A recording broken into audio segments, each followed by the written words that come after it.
when they complain in the wilderness? Well, let me ask you, when is the last time that you ate?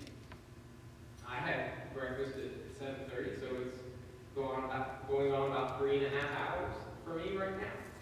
I'm just starting to get a bit hungry, and I'll have lunch right after church, right? But the Israelites, they were out in the desert. They weren't just minutes from a drive-thru. They were hungry in a way that most of us can't even imagine. So when they ask for food, should that even be considered a complaint? I think the Israelites are more kind of like giving God a reminder more than anything else. Kind of like, hey God, we know you don't eat and you never die, but we do. And if we don't soon, we will. It's entirely reasonable for the Israelites to say they need food and water in the desert. And God knows that. If you read the story of the Exodus closely, you'll notice that it's Moses who is always taking offense to what the Israelites say. When the people ask for food and water, God provides.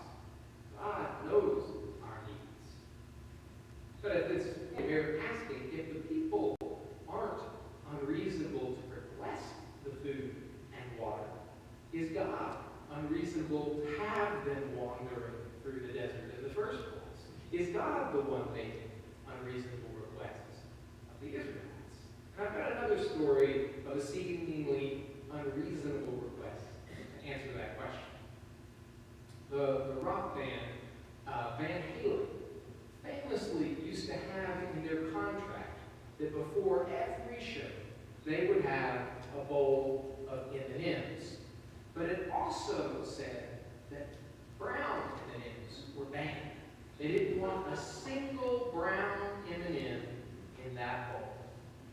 The first couple times that I heard this, it was in the context of the ridiculous excesses of musicians. They're all self-centered divas. They make unreasonable requests.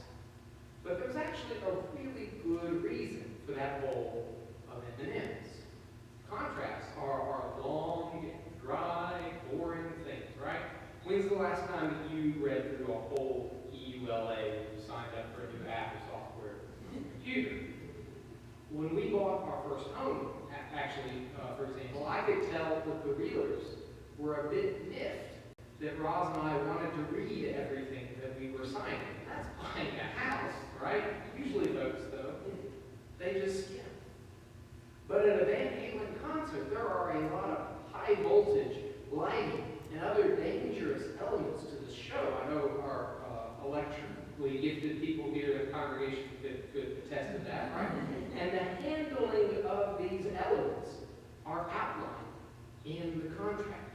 And if they're not attended to diligently, it can be very dangerous.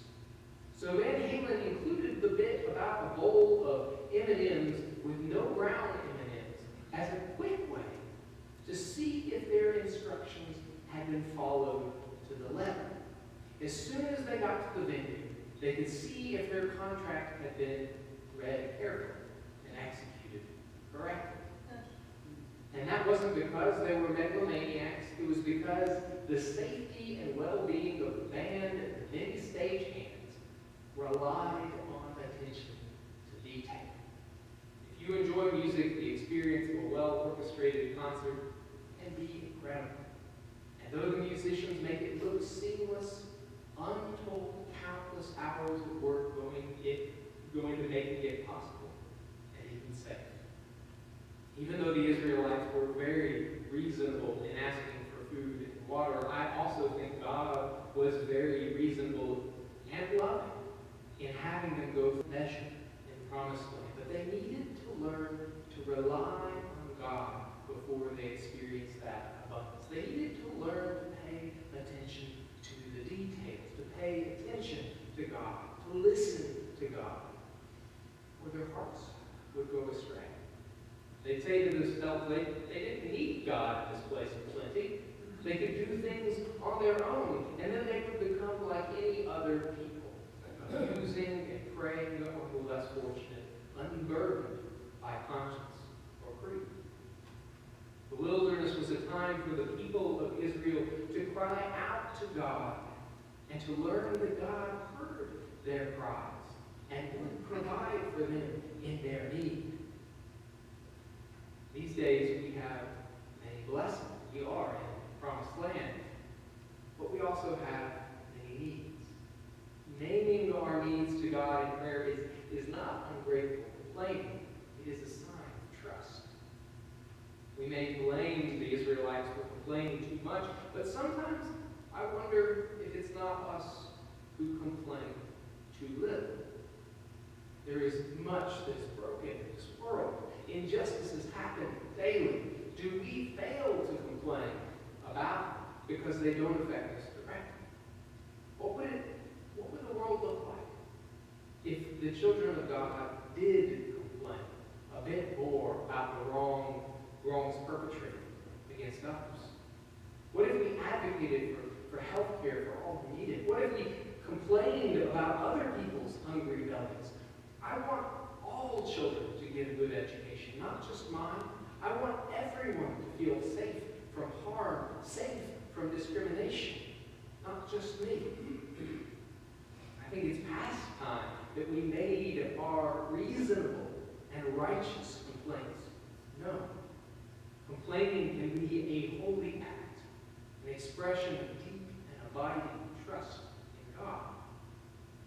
That's what I try to remind myself of when my own children cry and complain. They cry because they trust their parents to help make things better.